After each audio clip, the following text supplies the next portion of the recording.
Is your 2012 Mazda 6's car alarm randomly going off?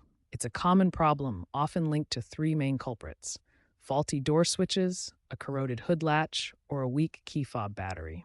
These components send signals to the car's computer, and if they malfunction, they can trigger false alarms. Start by visually inspecting all door switches for dirt, corrosion, or damage. Next, check the hood latch, ensuring it's clean and properly aligned.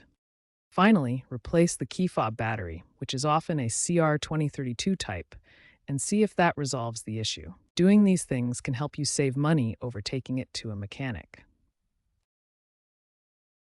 If basic checks don't solve the alarm problem, start by cleaning the door switch contacts with electrical contact cleaner and lubricating the door hinges to prevent false signals.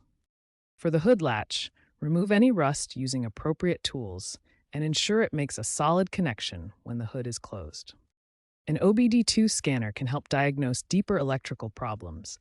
Use apps like Torque or Blue Driver to read diagnostic codes and monitor system performance. If issues persist after confirming switches, latch, and key fob are working, consult a mechanic. A wiring short or faulty ECU may be to blame.